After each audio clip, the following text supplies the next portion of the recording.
The boat's 418 feet long.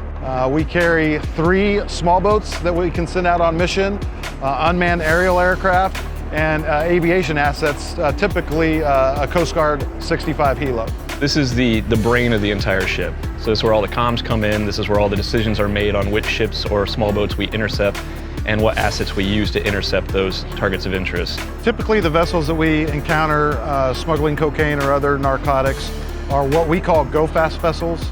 They're typically 40 to 50 feet long with multiple outboard engines. So first we're gonna get eyes on with the drone, and then more than likely the helo is gonna be first overhead.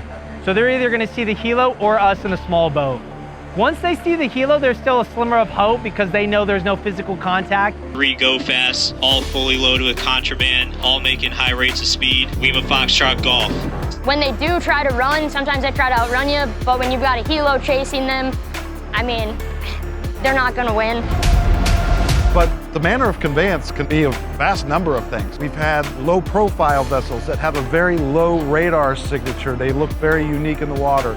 And even semi-submersible vessels that are almost entirely underwater.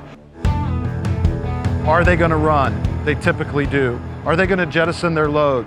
They typically do. Are they holding or brandishing weapons? Even if they don't have weapons, they can use their small boat as a ramming device or in some way try to swamp our boats. There's always risk factors, especially doing a mission like this. You've got nighttime operations going on. You've got, even the daytime is risky. You're never really 100% sure what you're getting into. We often get very, very close and they stop and light the boat on fire and jump in the water. And then it becomes a SAR case. I fully trust the training of our people on board and they know how to respond. However, the unexpected can always happen.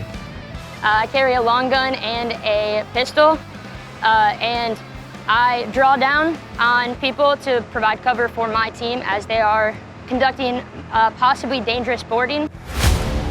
And once our team gets on board, a whole slew of different problems becomes apparent in your mind. Stability of that boat, its seaworthiness. Primary thing that we want is positive control of that vessel. We'll jump on board. We'll either turn off the engines or rip the kill switch so that everything goes DIW, dead in the water. And then we'll move up forward so that we can start a frisk of them to ensure there's no weapons on them. And then we just have them sit down to be as stable and safe as possible. It's not just, hey, I'm with the United States Coast Guard, pull your boat, I'm doing a boarding. It is definitely not that. This is high speed, high intensity operations where the dangers are great. There's an immense amount of pride that I think all of us had as we were continuing to pull one bad guy after another off the street and remove all of that contraband from the streets of the United States. That's less on the American people, that's less on the American judicial system. Police officers have to deal with this every single day. That means firefighters don't have to respond, hopefully, to as many overdoses. At the end of the day, say like, how many lives did we save? It just makes me so proud in what I do and makes me want to continue doing the mission every day.